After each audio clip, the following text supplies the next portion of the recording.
For more than a decade, Seeing is Believing has helped over 160 million people in Asia, Africa, the Middle East and Latin America tackle avoidable blindness and visual impairment. The charity is run by Standard Chartered and its ambassador is the footballer and Liverpool legend Luis Garcia. And I'm delighted to say that he joins me now in the studio. Welcome to Sibos TV, Luis. Thank you very much. Liverpool has been heavily involved in Standard Chartered's charity. So can you tell us a little bit about that involvement and, in fact, the work of the charity? No, definitely. I mean, Liverpool has always been involved not only with the Standard Chartered, also with the foundation. And with the Standard Chartered, I think the program has been fantastic in the past years. We have the Perfect Match. That is a game that is played one time a season, where the Standard Chartered badge that the players play on one of the games in the season. We use the jersey that they use during the games, and we put it in the auction of the Standard Chartered Foundation, and the money that they raise is for that foundation. Seeing is Believing.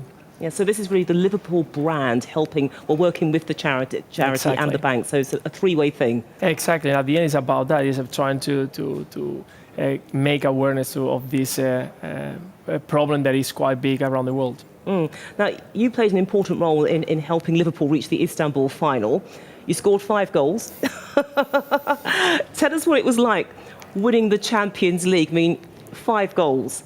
That's pretty impressive. Well, it was a good season. Yeah, actually, it was a good season. No, for us, it was a massive trophy. The club was struggling for a few years, and arriving to that final was very important, not only for the club and the players, for the whole supporters that we have everywhere in the world. And it was an amazing game. We were losing 3-0 down, and we managed to get back and score 3 goals in just 45 minutes. And well, penalty time arrived, and we managed to go through and win the Champions League. And when you are there, of course, you remember all the things that you have to do to be there. When you're a kid, the dream is to arrive to be a professional, to try to win a trophy. And well, we did it, and it's something that we are very proud of.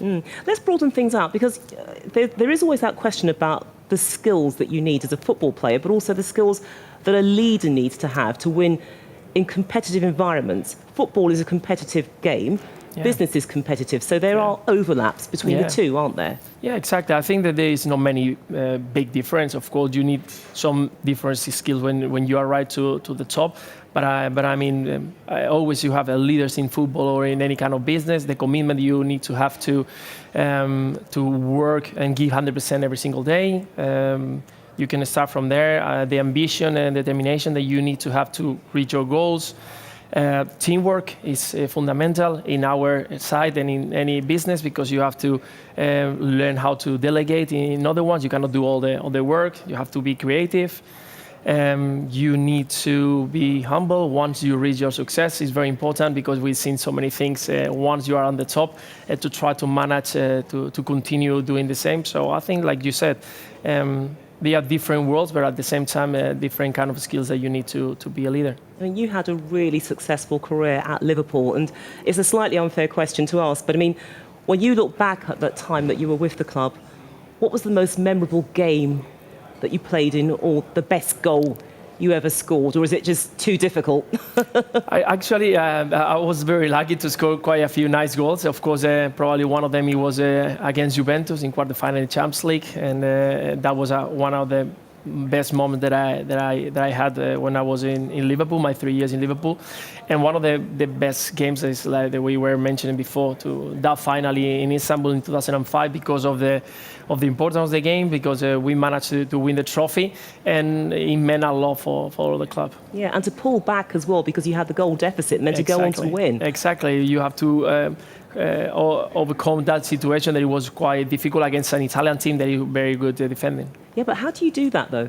How do you pull back when it looks as if you're going to lose something, and then you manage to turn it around, I think, and romp home with a huge victory? No, definitely. I think the most important is we were talking about skills that you need to be a good leader or to be a good manager. And for us, it was very important, the teamwork, arriving to the second half and get together. In the moment that we tried to help each other in a very bad situation, it was a moment that once the things start getting better, we knew that we could handle the situation, and we did it, yes, all together. And you can actually sense it, that you could take this victory, that you'd actually broken the other side. Yeah, exactly. I mean, we were in the dressing room, and no one tried to point the other one or to blame someone to try to get away of that situation that we had, receiving 3 goals in just 45 minutes after working for a long season to arrive to that moment.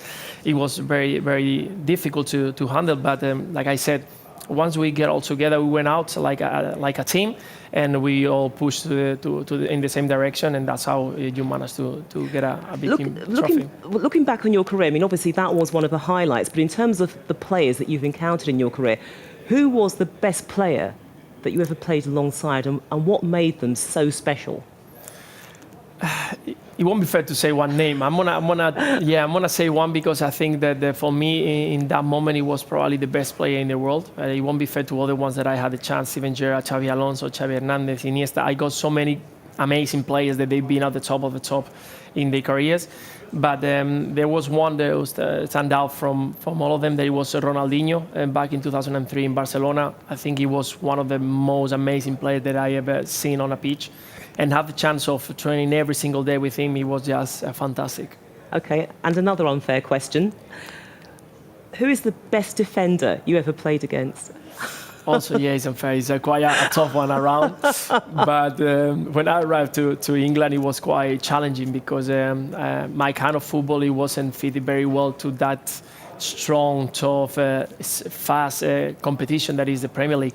So I face some of the toughest defenders in John Terry, for example, or Rio Ferdinand. They were quite big, strong, and I'm not kind of that that physical. You're strength. tough in another way, though. Exactly. I try to understand the game in a different way, so I need to adapt. But those were quite amazing and fantastic defenders. I mean, you're here at Sibos. It's great to see you. So what else are you going to be doing whilst you're here? And the football fans out there are loads of them. Will they be able to meet you? Yeah, definitely. We already seen a few of them at the hotel. We'll be walking around, mingling a little bit with some of the supporters. They come here. And of course, try to pay attention to everything that's happening here. It's always very good and a fantastic networking to walk around and to listen some of the amazing stuff is happening here in Sibos. And to tell them, of course, about Seeing is Believing and the work which is being done alongside Standard Chartered and, of course, Liverpool, your old club. Luis Garcia, thank you so much for joining us on Sibos TV. Thank you. Thank you very much. My pleasure.